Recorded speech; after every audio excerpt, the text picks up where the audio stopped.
Assalamualaikum warahmatullahi wabarakatuh. Gimana kabar anak-anak hari ini? Semoga selalu dalam lindungan Allah, dan kita senantiasa selalu berdoa untuk kesehatan kita semua, kelancaran kita dalam beribadah. Jangan lupa hari ini ada jadwal materi daring untuk pembahasan selanjutnya, yaitu terkait dengan logaritma.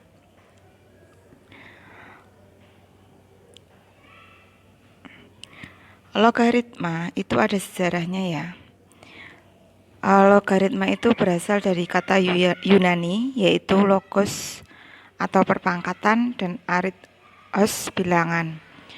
Logaritma ditemukan kurang lebih abad ke-17 oleh John Napier di Skotlandia dalam bukunya yang berjudul Minifisi Logarithmorum, ya, Coni's Description. Nah, itu ada temannya bersama John Brooks. Dan ini berawal mula dengan pendekatan aljabar awal mulanya. Maka masih berkaitan dengan pendekatan geometri. Dengan profesor geometri mendiskusikan logaritma membuat perhitungan lebih mudah. Logaritma menurut Napier tidak berbasis 10 dan menyarankan agar metode yang dikenal sekarang ini, Briggs juga yang mengenalkan istilah mantis atau karakteristik.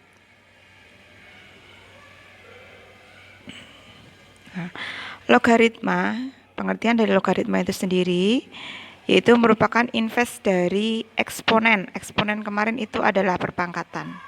Nah, bentuk umum logaritmanya ini harus kalian pahami ya, karena ini dasar, bahwa A pangkat C sama dengan B. Kalau dirubah menjadi bentuk logaritma itu adalah A log B sama dengan C. Jadi berawal dari sebuah perpangkatan. Dengan A harus lebih besar dari 0 dan A tidak boleh sama dengan 0, B juga harus lebih besar dari 0. Keterangannya di mana A itu adalah bilangan pokok logaritma, B-nya adalah numerus atau bilangan yang dilogaritmakan, sedangkan C adalah hasil logaritma atau eksponen dan basis. Ya, saya ulang, A itu bilangan pokok logaritma, B-nya itu namanya numerus atau bilangan yang dilogaritmakan, sedangkan C adalah hasil logaritma atau eksponen dari basis. Kita coba ke bentuk sifatnya, itu ada banyak sekali. Sifat yang pertama adalah bentuk perkalian, bahwa P log A kali B sama dengan P log A ditambah P log B. Jadi kalau bentuknya perkalian diubah menjadi sifat menjadi penjumlahan, dengan syarat bilangan pokoknya harus sama. Kemudian kalau bentuk pembagian P log A per B, maka sifatnya P log A dikurangi P log B. Sifat yang ketiga, P log A pangkat N sama dengan N kali P log A. Sifat yang keempat, A log B sama dengan P log B dibagi P log A.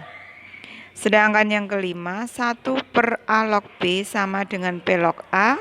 Sifat yang keenam, A pangkat N log B pangkat M menjadi M per N kali A log B. Sifat yang ketujuh, A pangkat A log B nilainya sama dengan B.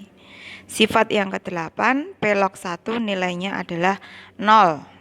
Sedangkan sifat yang kesembilan adalah A log A sama dengan 1. Sifat yang terakhir, P log A kali A log B sama dengan P log B. Dari 10 sifat ini harus perhatikan, harus dipelajari benar-benar. Tapi untuk pertemuan minggu ini kita hanya membahas sifat yang pertama dan kedua terlebih dahulu.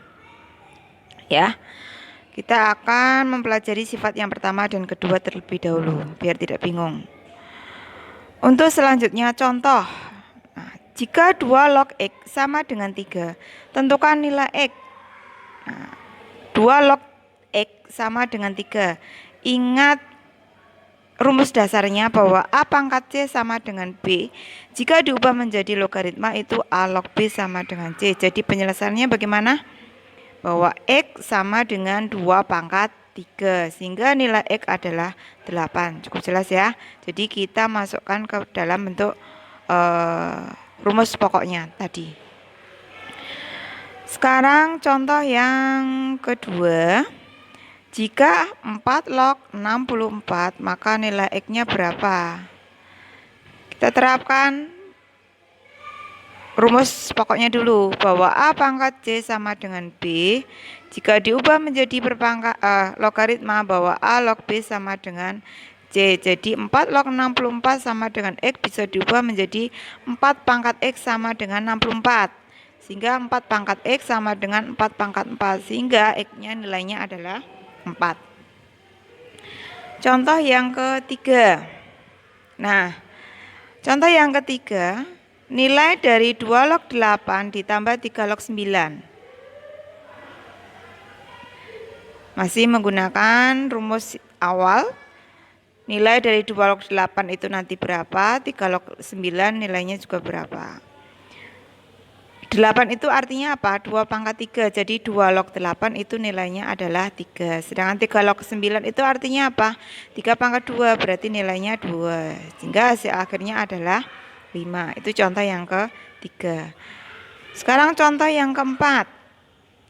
Bentuknya perkalian. 2 log 8 kali 16. Oke, kita terapkan sifat yang pertama ya. Bahwa P log A kali B sama dengan P log A ditambah P log B. Jadi kalau ada soal 2 log 8 kali 16 itu dirubah menjadi 2 log 8 ditambah 2 log 16. Atau 2 log 8 artinya apa nilainya? 2 pangkat berapa hasilnya 8 yaitu 3. 2 log 16 artinya apa? 2 pangkat berapa hasilnya 16 ternyata 4. Sehingga hasil akhirnya 3 tambah 4 adalah 7. Itu penerapan sifat yang pertama. Sekarang contoh yang kelima, penerapan sifat yang kedua. Ya, sifat yang kedua, bahwa P log A per B sama dengan P log A dikurangi P log B. Ya. Sehingga 3 log 81 dibagi 27 sama artinya 3 log 81 dikurangi 3 log 27. 3 log 81 nilainya berapa? 3 pangkat berapa hasilnya 81? Itu ternyata 4. 3 log 27, 3 pangkat berapa hasilnya 27? Ternyata 3. Jadi 4 kurangi 3 hasilnya 1. Itu penerapan sifat yang kedua. Oke, jadi harus dikaitkan dengan sifat-sifatnya dan harus diingat sifat-sifatnya. Oke, untuk pertemuan kali ini cukup sekian. Nanti tolong pelajari berulang-ulang, videonya bisa dilihat secara berulang-ulang atau dalam bentuk PowerPoint-nya. Terima kasih untuk hari ini. Selamat belajar. Saya akhiri.